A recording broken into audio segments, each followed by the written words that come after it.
श्री शङ्कराष्टकम्।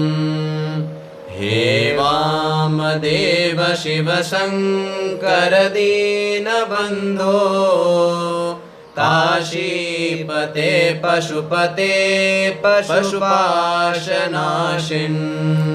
हे विश्वनाथ भवबीज जनार्तिहारिन् संसार दुःख गहना जगदीश रक्ष।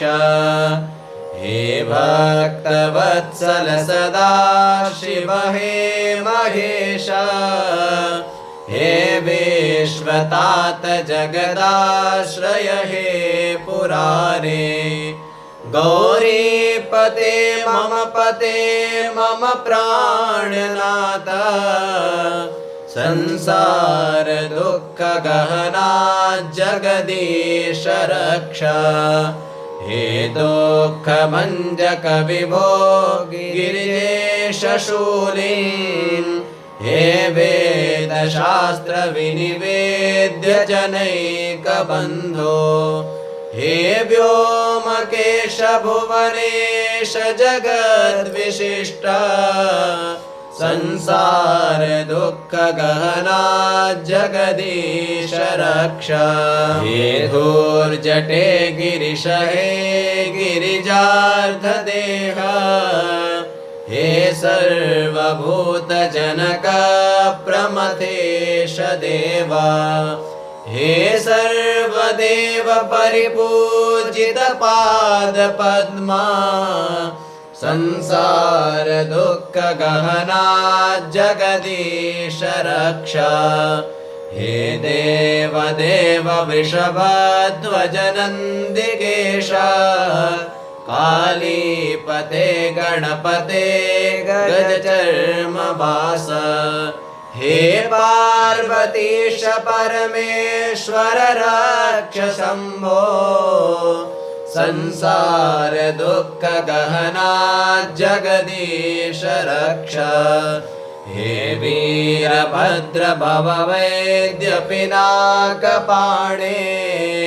हे नीलकण्ठ मदनान्त शिवाकलत्र।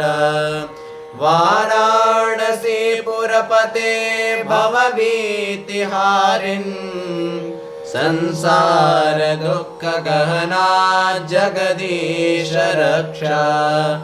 हे काल काल मृड शर्व सदा सहाय। हे भूतनाथ भवबाधक हे त्रिनेत्र।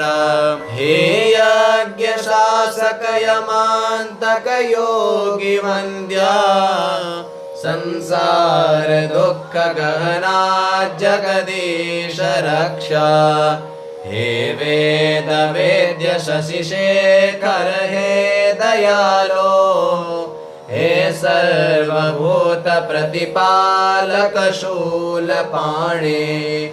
हे चन्द्र सूर्य शिखिनेत्र चिदेक रूप संसार दुःख गहना जगदीश रक्ष। संसार दुःख गहना जगदीश रक्ष। श्री शङ्कराष्टकमिदं योगानन्देन निर्मितं। सायं प्रातः पठे नित्यं सर्वपापविनाशकम्। इति श्री योगानन्दतीर्थ विरचितं श्री शङ्कराष्टकं सम्पूर्णम्।